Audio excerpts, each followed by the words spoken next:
This channel does not promote any violent, harmful, or illegal activities. All content provided by this channel is meant for an educational purpose only.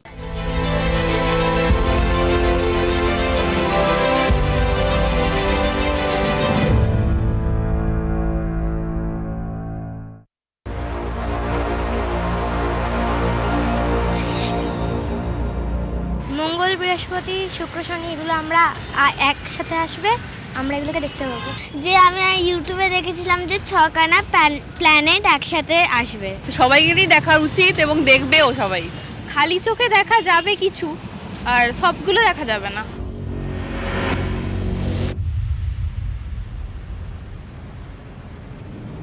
বিজ্ঞানীদের মতে আমাদের সৌরজগৎ শুরু হয়েছিল 460 কোটি বছর আগে, যখন একটা গ্যাস এবং ধূলিকণার চাকতি থেকে সূর্য মধ্যিখানে এবং তার চারপাশে গ্রহদের সৃষ্টি হয়েছিল। একই চাকতি থেকে তৈরি হওয়ার ফলে তারা মোটামুটি একটা যে কোনো গ্রহ থেকে মোটামুটি একই সরলরেখায় যেন আকাশের গায়ে থাকে। সুতরাং সেই রকমই একটি ঘটনা ঘটছে আজকে পৃথিবীর নিরিখে। আমরা আকাশে দেখব সরলরেখা ঠিক বলবো না, আকাশ তো দ্বিমাত্রিক নয়, সেটি একটু ব্যাঁকানো, যেন একটা আর্ক, মানে এরকমভাবে একটা সরলরেখায় সবগুলি আছে। সন্ধেবেলার আকাশে যদি আমরা মোটামুটি 7টা সাড়ে 7টা মতো দেখি, প্রথমেই চোখে পড়বে একটু ক্ষীণ শনি গ্রহকে। তার ঠিক একটু ওপরেই দক্ষিণ পশ্চিম দিগন্তে তো থাকবে শুক্র গ্রহ। শুক্র গ্রহ কিন্তু বেশ উজ্জ্বল। এই একই সময় মাথার মোটামুটি ওপরে থাকবে বৃহস্পতি, আর বেশ কিছুটা পূর্ব দিগন্তে থাকবে মঙ্গল গ্রহ।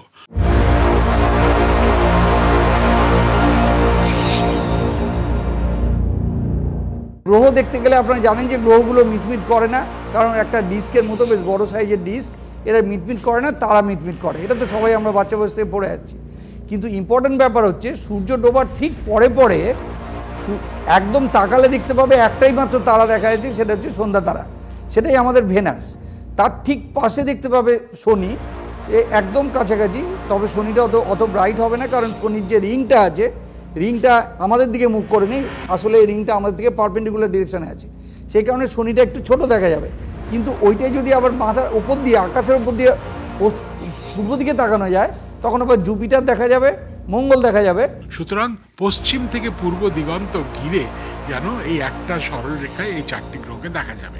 এদিক থেকে বলি, এই ঘটনাটা কিন্তু শুরু হয়েছে মোটামুটি জানুয়ারি মাসের মাঝামাঝি থেকে এবং চলবে প্রায় ফেব্রুয়ারি মাসের শেষ অবধি। সুতরাং প্রায় প্রতিদিনই কোনো না কোনো সময় আকাশে আমরা দেখতে পাবো। যেমন অনেকে বলছেন যে 29শে জানুয়ারি আরেকটা দিন, যেদিনকে একই সঙ্গে অনেকগুলি গ্রহ থাকবে, তার সঙ্গে চাঁদ একফালি বলে, চাঁদের ঔজ্জ্বল্য কম বলে আমরা আকাশে ভালো দেখতে পাবো। আবার 28শে ফেব্রুয়ারিও এরকম একটি ঘটনা, কেননা এরা এখন কাছাকাছি এসেছে, কাছাকাছি থাকবে বেশ কিছুদিন, যতক্ষণ না গ্রহগুলো একের পর এক অস্ত যাচ্ছে।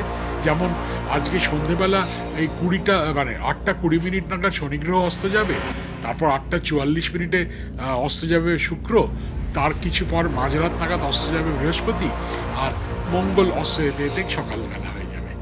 আর আমরা মার্কারি মানে বুধকে দেখতে পাবো না, বুধকে কিছুদিন পরে থেকে, যেহেতু সূর্যের খুব কাছে, সেই জন্য এই মুহূর্তে আমরা দেখতে পাবো না।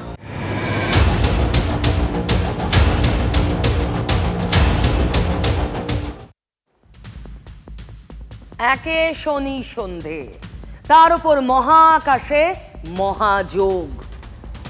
এর কি প্রভাব মানুষের জীবনে, গ্রহ নক্ষত্রের প্রভাব বুঝতে পারছেন? এর কি প্রভাব রাজ্যের শাসক দলের ওপরে আন্দাজ করতে পারছেন?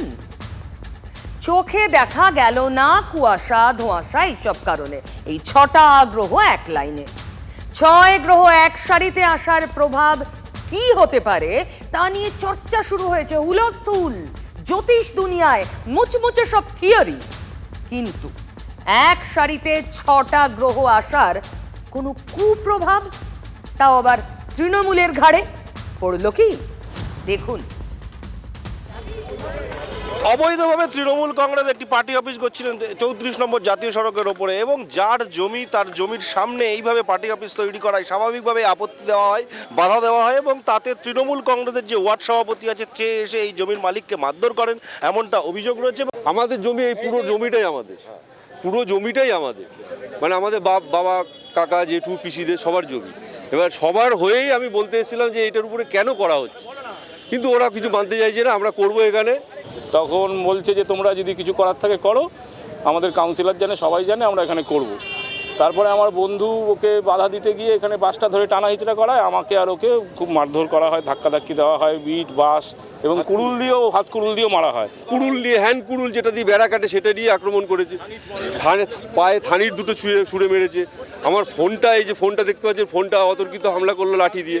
আমি বাঁচাতে গিয়ে হাতে বাড়ি লেগেছে, হাতও কেটে গেছে আমার, এই ফোনটাও ভেঙে গেল। অবৈধ নিশ্চয়ই, একজনের বাড়ির জমির সামনে একটা যদি পার্টি অফিস করা হয় রাস্তার উপরে, সেখানে তার জমিটাই তো নষ্ট করে দিচ্ছে, তার মানে এটা অবৈধই তো হচ্ছে। এখানে আশেপাশের লোকও এতে কেউ সম্মতি দেয়নি, সবাই এসেছিল, তারপরে যারা গায়ে হাত দিয়েছে তারা পালিয়ে গেছে। তার পরিপ্রেক্ষিতে স্থানীয় মানুষ একত্রিত হয়ে এই পার্টি অফিস এখন এখান থেকে ভেঙে উচ্ছেদ করে দিচ্ছে, যাতে এই পার্টি অফিস নতুন করে না করতে পারে। তার জন্য তারা এই বাসের স্ট্রাকচার সম্পূর্ণরূপে ভেঙে দিচ্ছে। এখানে যে পরিবারটা যৌথ পরিবার, তাদের 100-র উপরে সদস্য, 60 জনের উপরে তারা তৃণমূল করে। এখন সেই তৃণমূল যারা করে, তৃণমূলই তাদের জমি দখল করতে এসছে, তাদের উপরে আক্রমণ নেমে এসছে, কুড়ুল দিয়ে আঘাত করতে এসছে। এবং সবথেকে একটা আশ্চর্য জিনিস, যে জল আমরা খাই কোনো অনুষ্ঠানে, বাড়িতে পৌরসভাতে জল নেই, সেই জলের ট্যাঙ্কি এখানে লাগিয়ে পার্টি অফিস তৈরি হচ্ছে। আর অন্যদিকে কোনো অনুষ্ঠান হলে সেখানে জলের গাড়ি হয়তো পৌঁছায় না। তৃণমূলের কাউন্সিলর পুরো ব্যাপারটা জানে।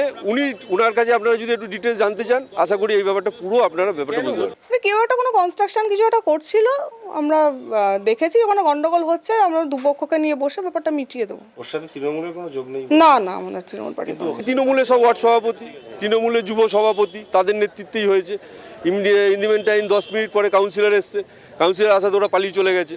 যদিও কাউন্সিলর যিনি এখানকার, তিনি নাকি বলে গেছেন যে পরবর্তীতে তিনি আবার এই পার্টি অফিস করবেন, এমনটা জমির মালিক জানিয়েছেন। প্রথম কথা, আমার নামে এরকম রেকর্ড তো কোনো জায়গায় কখনো কেউ বলতে পারবে না, শোনেও নি। আর হুমকি দেওয়ার তো প্রশ্নই ওঠে না। আমরা যে দলটা করি, মানুষের কাজ করি, কোনোদিন হুমকির কথা ভাবি না। আমি মানুষের সুবিধা অসুবিধা সবসময় পাশে থাকি। আতঙ্কে তো আছি, যে আবার পরে কি হয় সেটা একটা আতঙ্ক তো থাকবে। আপনি বলুন, এ কি 6 গ্রহের কুপ্রভাব নয়? এমনটা কখনো শুনেছেন? তৃণমূল পার্টি অফিস বানাবে, তাও বারাসতে। কলকাতা থেকে ঢিল ছুড়লে ওখানে পৌঁছে যাবে। সেখানে এমন বাধা, পালিয়ে যেতে হলো তৃণমূল নেতাদের পার্টি অফিস গুটিয়ে নিয়ে। এ সত্যি মহাকাশে মহাযোগের প্রভাব।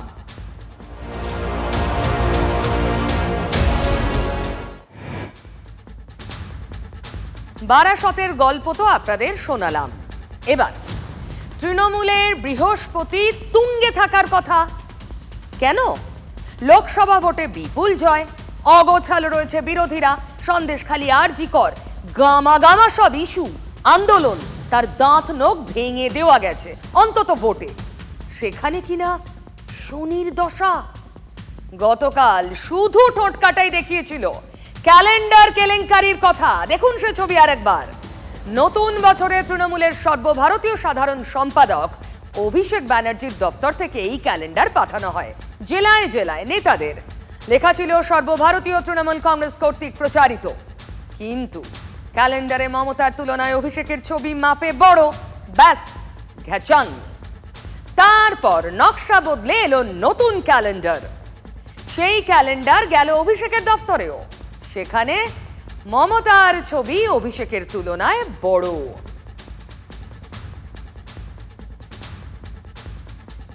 ঠিকই আছে, গায়ের থেকে বাছুর তো ছোট হবেই দেখতে। বাছুর যদি বড় হয়ে যেত, লোকে গাইকে মানবে কি করে? বাংলার মুখ্যমন্ত্রী মমতা ব্যানার্জি তৃণমূলের মালিক। সেই মালিকের অধীনে কোনো কর্মচারী কাজ করে বড় হওয়ার চেষ্টা করছে, হতেই পারে। সে মালিককে টপকে গেলে কি অ্যালাউ করবে? গাই কি বাছুরকে অ্যালাউ করবে আমার থেকে টপকে যাক? এখানে তাই হয়েছে, প্রাকৃতিক নিয়মে হয়েছে। তুমি কি কেবলই ছবি? তোমার মনে আছে শুভেন্দু বিজেপিতে গেছিল, তৃণমূল ছেড়ে কেন? কারণ মমতার পরে কার ছবি থাকবে। এরা এই মোদি মমতার ছবি লাগিয়ে যে ফ্র্যাঞ্চাইজি করেছে, আসলে কার লোক লুটে ভাগ পাবে বেশি, ছবি লাগিয়ে এরা ফ্র্যাঞ্চাইজি পলিটিক্স করছে। এ আমাদের বিষয় নয়। তৃণমূল মানে চোর, আমরা জানি। তৃণমূল মানে ডাকাত। তৃণমূল মানে বাবা মাকেও বিক্রি করে দেয় এরা টাকার জন্য। এরা এরকম একটি দল।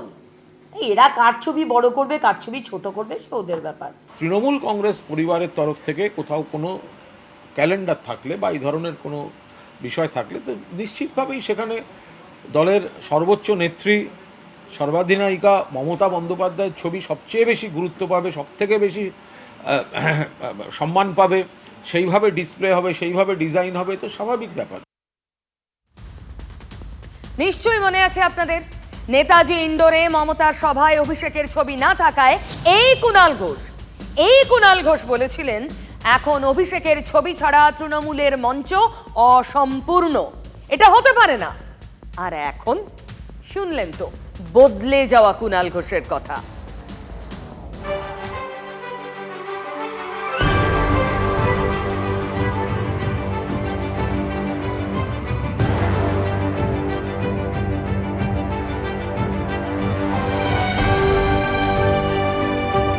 পিসিমণির স্বাস্থ্য ব্যবস্থাকে চ্যালেঞ্জ করছেন তার ভাইপো ডায়মন্ড হারবার মডেলে। সেবাশ্রয় এখন বিরাট বড় কর্মযোগ্য, সেটা আপনারা জানেন, এবং সেখানে রোগীদের উপচে পড়া ভিড়, সে ছবি প্রতিদিনই প্রায় অভিষেক ব্যানার্জি নিজের এক্স হ্যান্ডেলে পোস্ট করছেন। সেই পোস্টের মধ্যেও নতুন বার্তা, খোঁচা বলতে পারেন। তৃণমূলের নাম্বার 2 সেরকম ছবি পোস্ট করে কি লিখলেন দেখুন। সেবাশ্রয় হলো রাজনৈতিক প্রলোভনের ঊর্ধ্বে একটি প্রয়াস, ভোটারদের প্রলোভিত করা এর উদ্দেশ্য না। হঠাৎ একথা কেন বলতে গেলেন অভিষেক? বিরোধীরা যে অভিযোগ করে রাজ্য সরকারের লক্ষ্মীর ভান্ডার আর বিভিন্ন শ্রী প্রকল্প, যার মধ্যে স্বাস্থ্য সাথীও আছে, সেটা ভোট কুড়োনোর লক্ষ্যে, তাতেই শিলমোহর দিয়ে দিলেন তৃণমূলের সর্বভারতীয় সাধারণ সম্পাদক। তো অন্যায় কি বলেছে, অন্যায়টা কি হলো? ঠিকই তো বলেছে। প্রকৃত সেবা বলতে যা বোঝায় সেটা তৃণমূলের জানা নেই। তৃণমূল কংগ্রেস যে কোনো কাজ করে সেটা সম্পূর্ণই নির্বাচনকে মাথায় রেখে। কিছুটা আত্মগ্লানি বা কিছুটা অন্তরাত্মার আওয়াজ হয়তো রাত্রে ঘুমিয়ে পেয়েছেন, সেটি সকালে বলেছেন। বিমান বন্দ্যোপাধ্যায়ের প্রশ্নের উত্তর দিয়েছে, বিমানবাবু শোভনবাবুকে জিজ্ঞেস করুন, আমাকে করছেন কেন মাঝখানে? এই সেবাশ্রয় মডেল শুধু বাংলা নয়, আমি চাই ভারতবর্ষে দৃষ্টান্ত স্থাপন করুক আপনাদের হাত ধরে। এটাকে মডেল বলে একটা যেন প্রতিযোগিতার ব্যাপার বলে তৈরি করার চেষ্টা করে কোনো লাভ নেই। সরকারি প্রচেষ্টার বাদ দিয়ে এই ধরনের প্রচেষ্টায় সেইভাবে চিকিৎসা আসতে পারবে বা চিকিৎসার পরিবর্তন হতে পারবে বলে আমি বিশ্বাস করছি না। বিমান বন্দ্যোপাধ্যায় অথবা শোভনদেব চট্টোপাধ্যায়কে জিজ্ঞেস করুন, যদি মেরুদণ্ড থাকে উত্তর দেবে, আর মেরুদণ্ড খুলে যদি আলমারিতে রেখে থাকে উত্তর দেবে না। পিসিমণির স্বাস্থ্য ব্যবস্থাকে চ্যালেঞ্জ করছেন তার ভাইপো ডায়মন্ড হারবার মডেলে। সরকারি চিকিৎসা সরকারকে দায়িত্ব নিয়ে করতে হবে। কোনো ব্যক্তিগত মানুষ সরকারি চিকিৎসার দায়িত্ব নিয়ে করবেন, এটা কতটা সম্ভব হবে এটা আমার পক্ষে বলা খুব মুশকিল। পিজি হোক, মেডিকেল কলেজ হোক, সব জায়গায় গেলে দেখা যাবে যে সেখানে মেলা বসে গেছে, হাজার হাজার মানুষ। আমি তো নিজে চিকিৎসা করি পিজি হাসপাতালে, আমি দেখি। রাজ্য সরকারের মতো যথেষ্ট করেছে, আমি আবার বলছি, কিন্তু আমি আমার মতো করে চেষ্টা করেছি যে আরও ভালো করে সংগঠিত করে কিভাবে এই ক্যাম্পগুলোকে মানুষের দোরগোড়ায় দাঁড়ে দরজায় নিয়ে যাওয়া যায়। রাজ্য সরকারের স্বাস্থ্য পরিষেবার প্রশংসা অভিষেকের মুখে। বলছেন স্বাস্থ্য পরিষেবাকে মানুষের দুয়ারে নিয়ে যেতেই তার উদ্যোগ। বিষ্ণুপুরের এমএলএ দিলীপ মণ্ডল সেবাশ্রয় ক্যাম্পের সামনে দাঁড়িয়ে বুঝিয়ে দিলেন দুইয়ের ফারাক। মানুষের প্রচুর সাড়া আসছে, সবচেয়ে তারা বলছে আমাদের এতদিন সব রকমের ক্যাম্প হয়েছে, অনেকে এসছে, ওষুধ তো কেউ দেয়নি, 10 দিনের ওষুধ, এটা গরিব মানুষের কাছে অনেক পাওনা। আমাদের উপস্বাস্থ্য কেন্দ্র আছে, প্রতিটা অঞ্চলে 3-4টে করে আছে 5000 লোকের মধ্যে, কিন্তু আমাদের এত রকমের ফেসিলিটি সেই সব জায়গাতে নেই। তার মানে সরকারি স্বাস্থ্য কেন্দ্র বা হাসপাতালগুলোতে সব রকম আধুনিক সুযোগ সুবিধা নেই, যা সেবাশ্রয় রয়েছে। তাই তো বললেন এমএলএ মশাই, তৃণমূলেরই এমএলএ। এরপর যদি বিরোধীরা বলে তাহলে দোষ। অভিষেক বন্দ্যোপাধ্যায় তো সম্পূর্ণ ডাইরেক্টলি চ্যালেঞ্জ করলেন মুখ্যমন্ত্রীকে। আজকে যদি মুখ্যমন্ত্রী স্বাস্থ্য দপ্তর দারুণ হতো, যেটা মুখ্যমন্ত্রী ক্লেম করেন, তাহলে তো এই স্বাস্থ্য সেবাশ্রয় করার তো দরকার ছিল না। দেখুন, কদিন আগেই হইচই হয়েছিল এবং আমিও দেখিয়েছিলাম। মেদিনীপুর মেডিকেল কলেজে এক প্রসূতির মৃত্যু হয়, আরও 4 জন গুরুতর অসুস্থ হয়ে পড়েন, যাদের এখন এসএসকেএমে চিকিৎসা চলছে। অভিযোগ কি ছিল? নিষিদ্ধ হয়ে যাওয়া রিঙ্গার ল্যাকটেড স্যালাইন দেওয়ায় এই বিপত্তি। মুখ্যমন্ত্রী সেসব অভিযোগ ওভার বাউন্ডারি মেরে গাফিলতির দায় হিউম্যান এররকে বড় করে দেখালেন। গতকাল মৃত্যু হয়েছে জলপাইগুড়ির সদ্য মা হওয়া এক তরুণীর, দেখিয়েছিলাম সেটাও। আজকের যে মৃত্যুটি সেটা একটা বিচ্ছিন্ন ঘটনা। চিকিৎসাজনিত কোনো ত্রুটিতে সে প্রসূতি মারা গেছে বলে আমরা মনে করি না। যে স্যালাইনটা দেওয়া হয় সেই স্যালাইনটা হচ্ছে ইতিমধ্যে রাজ্যব্যাপী প্রচার হয়েছে যে এই স্যালাইনটা হচ্ছে বিপজ্জনক, বিষক্রিয়ার মতো কাজ করেছে। সেই স্যালাইন দেওয়ার পরে সে অসুস্থ হয়। পরিবারের অভিযোগ ছিল সেই স্যালাইনই এখানে দেওয়া হয়েছে, ইঞ্জেকশন দেওয়া হয়েছে, তারপর থেকে তার শারীরিক অবস্থা অবনতি হয়েছে। কারণ যে স্যালাইনের কথা বিরোধীরা বলছে সেই স্যালাইন এখানে ব্যবহার হয়নি জলপাইগুড়িতে, সে ডিসেম্বর মাসেই বন্ধ হয়ে গেছে। এখানে ওই স্যালাইন রিঙ্গার ল্যাকটেটের দিকেই আঙুল। সেই অভিযোগ অবশ্য উড়িয়ে দিয়ে বলা হচ্ছে এটা বিচ্ছিন্ন ঘটনা। সত্যি তাই নাকি? কিডনির কাজ বন্ধ হয়ে যাওয়ায় ওই তরুণীকে নিয়ে যাওয়া হয়েছিল উত্তরবঙ্গ মেডিকেলে, উত্তরবঙ্গের সবচেয়ে সেরা হাসপাতাল। একসময় তাকে স্থানান্তর করতে হয় ভেন্টিলেশনে, মানে উত্তরবঙ্গ মেডিকেল কলেজের ভেন্টিলেশনে নিয়ে যেতে হয় ওই তরুণীকে। সেখানে ডায়ালিসিস করাই যায়নি। কেন জানেন? শুনুন। তো আমাদের যেটা ল্যাকিং, অনেক দিন থেকেই ল্যাকিং, সেটা হচ্ছে যে সিসিইউ এর মধ্যে যে ডায়ালিসিসের ব্যবস্থা যেটা আধুনিক কালে থাকা উচিত সেটা নেই। তার জন্য আমরা ফাইলও করে পাঠিয়েছিলাম 1 বছর আগে থেকেই।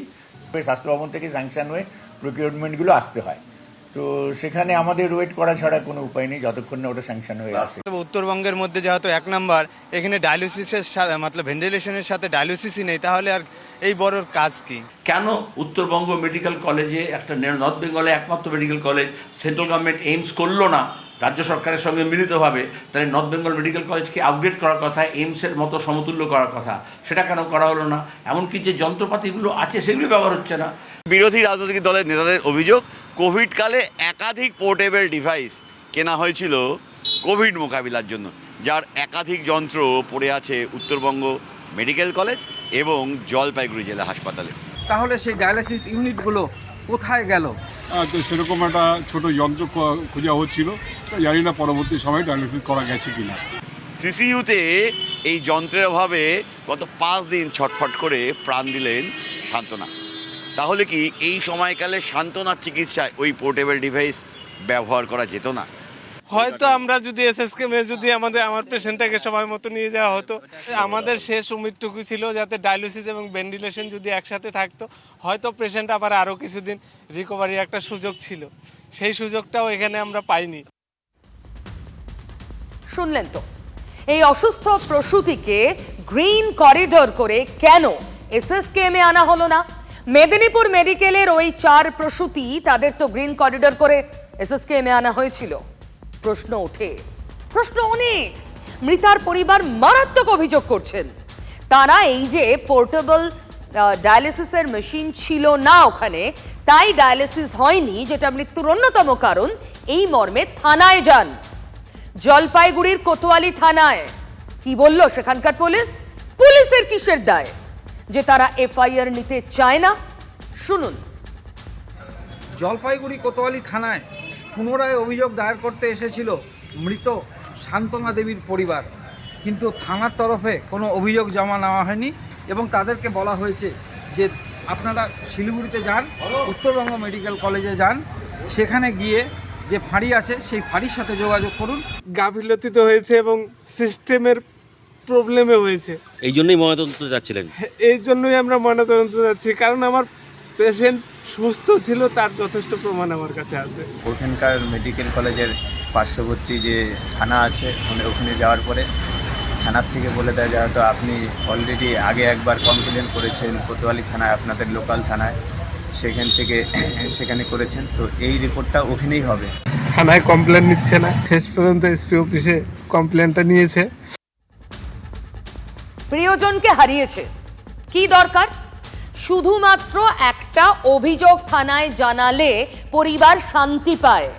তাদের সন্দেহ, সেই সন্দেহগুলো পুলিশের সামনে বলে। উত্তরবঙ্গ মেডিকেল যেখানে পড়ে রয়েছে প্রিয়জনের দেহ, আর পুলিশ ফাঁড়িতে পিং পং বলের মতো খেলতে খেলতে ক্লান্ত হয়ে যায় পরিবার। তারপর মিডিয়ার টানা প্রচার শুরু হয়। শেষ পর্যন্ত একটা অভিযোগ জানানো যায় না, ওই থানায় নয়, পুলিশ সুপারের দপ্তরে, মানে এসপির অফিসে।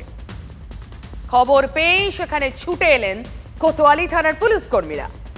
তারা ভাবছেন বস যদি এফআইআর নিয়ে নেয় তাদের ওপর চাপ পড়বে। আগে যারা ফিরিয়ে দিয়েছিলেন, চলুন না থানায় গিয়ে অভিযোগ করবেন, এ কথা বললেন কোতোয়ালি থানার অফিসার। ফিরিয়ে দিল তখন মৃতার পরিবার। এক মৃত্যুতে হাট করে খুলে গেল স্বাস্থ্যের অব্যবস্থার ছবিটা। থানা আমাদের জন্য বন্ধ, তারপরে তো কোনো বিকল্প আছে না? না আইসি সাহেব তো এখন কথা, এখন আমাদের কথা বলে কি হবে? আমাদের তো ঘোরা দিয়েছে, থানা থেকে ঘোরা দিয়েছে। না না, কে ঘোরা না, আমাদের থানার থেকে আমাদের কমপ্লেনটাই জমা নিল না, কমপ্লেনটাই জমা নিল না, এখন বলতেছে থানার থেকে ঘোরায় নাই। মানে কি বললো এখান থেকে? এখান থেকে রিসিভ করলো, এখান থেকে এখন কাগজ থানায় যাবে নাকি? হ্যাঁ, অলরেডি থানার থেকে ওখানে ফোন করা হয়েছে। কোথায়? মেডিকেল কলেজে। হ্যাঁ, নর্মালি খবর নিল পোস্টমর্টমের জন্য আর কি। এখন কি ময়নাতদন্ত হবে বললো? হ্যাঁ, ময়নাতদন্ত পিএম হবে। সংবাদ মাধ্যম আমার এই কমপ্লেন দেওয়া থেকে শুরু করে অনেকটা হেল্প করেছে, বা আমি অনেকটা হেল্প পেয়েছি, এবং সামনেও আগামী আমি এই যুদ্ধটা মানে যেন আমি সাধারণ লোকের জন্য শেষ অবধি যেন জিততে পারি। পুলিশের কিসের এত প্রবলেম বলুন তো? মানুষ গিয়েছেন, একজন নাগরিক, তার কিছু অভিযোগ রয়েছে, সেটা লিখে নেবেন। কিসের প্রবলেম পুলিশের? কেন অভিযোগ নিতে চায় না পুলিশ? যে পুলিশ আগে অভিযোগ নিল না, এসপির অফিসে ছুটতেই সে নিজে ছুটে ছুটে এসে বলল আমায় বলুন আমি অভিযোগ নেব। মানে চাপ দিলে তবে কাজ হবে, তবে বাপকে ডাকা হবে। কেন? কোথায় সমস্যা অ্যাডমিনিস্ট্রেশনের? ও, অ্যাডমিনিস্ট্রেশন বলতে আর এক অ্যাডমিনিস্ট্রেশন, মেডিকেল কাউন্সিল, তাদের কথায় আসে। এর আগে তো আশফাকুল্লাহ নাইয়ার খবর দেখিয়েছিলাম, এবার কাউন্সিলের নজরে কিঞ্জল নন্দ। নামগুলো ভুলে যাননি তো? আরজিকর আন্দোলনের অন্যতম মুখ, জুনিয়র ডাক্তারেরা অন্যতম নেতা ছিলেন ওই আন্দোলনের। এই কিঞ্জল নন্দ সিনেমা বিজ্ঞাপনে অভিনয় করেন। কিঞ্জল নন্দকে আপনারা যারা ওটিটি ফলো করেন অনেকে দেখেওছেন। আরজিকর মেডিকেল কলেজ কর্তৃপক্ষের অনুমতি নিয়েছেন কি ওই বিজ্ঞাপন আর অভিনয়গুলো করতে? আরজিকর মেডিকেল কলেজ কর্তৃপক্ষকে চিঠি দিয়ে জানতে চেয়েছে রাজ্য মেডিকেল কাউন্সিল, পিজিটি কিঞ্জল নন্দের হাজিরা ৮০% আছে কিনা, পিজিটি হিসেবে সরকারের থেকে কত টাকা স্টাইপেন্ড পান, সব খুঁটিয়ে খুঁটিয়ে জানতে চেয়েছে মেডিকেল কাউন্সিল। ওনাদের এই উদ্যোগকে আমি সাধুবাদ জানাই, একদমই সাধুবাদ জানাই। দেখুন, আমি আমার অফ টাইমে কি করব সেটা সম্পূর্ণ একান্তই ব্যক্তিগত আমার ব্যাপার, এটা প্রথম কথা। আমি কারুর ক্ষতি করছি না, কারুর চুরি করছি না, ডাকাতি করছি না, এবং আমার কি আয় হয় না হয় আমি আইটি ফাইল করি, এবং যে পারে দেখতে পারে সেটা নিয়ে কোনো সন্দেহ নেই, এবং তাতে লুকোনো চুরানোর কোনো বিষয় নয়। তৃতীয় কথা যেটা বলার, মেডিকেল কাউন্সিল এইগুলোতে খুবই নিজেরা উদ্যোগী হয়ে করছেন, খুবই ভালো লাগছে। কিন্তু যে যে বিষয়ে আমরা কথা তুলেছিলাম, সন্দীপ ঘোষের বিষয়ে, সেই বিষয়ে ওনারা কোনো পদক্ষেপ নিতে পারেননি। বিরূপাক্ষ বিশ্বাস এবং অভিজ্ঞদের বিষয়ে যে যে অভিযোগ উঠে এসেছিল সেগুলো নিয়ে কেউ কোনো মানে উদ্যোগ হতে পারেননি। আজকে আমরা আন্দোলন করেছি বলে আমাদের বিরুদ্ধে এরকম ভাবে যে কোশ্চেন বা প্রশ্ন তোলা হচ্ছে, এই উদ্যোগটাকে আমি সত্যিই সাধুবাদ জানাই। তার মানে আমরা সত্যিই কিছু করতে পেরেছি বলে আমার মনে হয়। আচ্ছা, কিঞ্জল নন্দ বলছেন এটা প্রতিহিংসাবশত একটা কাজ রাজ্যের, আপনারও কি তাই মনে হয়? এই প্রশ্নটাই রাজ্যের মুখর মুখপাত্র, যিনি এখন মমতাপন্থী হিসেবে নিজেকে প্রতিষ্ঠিত করতে চাইছেন দলে, কুণাল ঘোষ, তাকে করেছিলাম। শুনুন তার উত্তর। কেউ কেউ নানা কাজের জন্য সুযোগ পাচ্ছেন এবং আসল কাজগুলো করছেন না, এবং বিধির বাইরে গিয়ে নিজেদের কেরিয়ার তৈরির জন্য এই আন্দোলনকে অন্যভাবে ব্যবহার করেছেন। এটা জুনিয়র ডাক্তারদের একাংশই বলছেন, তারাই কমপ্লেন করছেন যে একজন ওই ক্ষেত্রের সেই জায়গায় যতটা অ্যাটেন্ডেন্স দরকার সেটা থাকছে না। এগুলো জুনিয়র ডক্টরদের একটা বড় অংশ তারা অভিযোগ করছেন, এবং সেই অভিযোগের ভিত্তিতে যদি মেডিকেল কাউন্সিল কোনো খোঁজখবর নেয়, তাদের ব্যাপারের সঙ্গে দলের কোনো সম্পর্কই নেই, রাজনীতির নেই, প্রতিহিংসার নেই।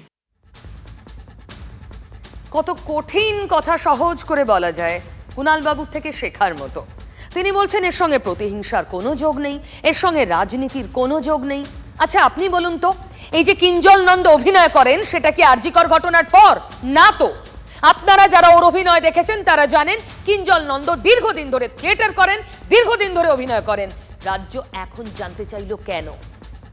প্রতিহিংসা নয়, রাজনীতি নয়, তাই তো কিঞ্জল নন্দ কি একা এবং একমাত্র উদাহরণ যিনি অভিনয় করেন, গান বাজনা করেন, আবার ডাক্তার, সরকারি হাসপাতালে চাকরি করেন?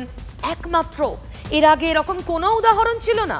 দেখুন, আমি একটা বিষয়ে একমত, সত্যি সরকারি চাকুরুদের অনুমতি নেওয়া উচিত। কিঞ্জল নিয়েছেন কিনা আমি জানি না, কিঞ্জলের হয়ে ঢাক পেটানোর কাজ আমার নয়, কিন্তু এই যে কাজ মেডিকেল কাউন্সিল করছে সেখানে প্রতিহিংসা নেই, চোখ বন্ধ করে সে কথা ঠোটকাটা বলতে পারে না।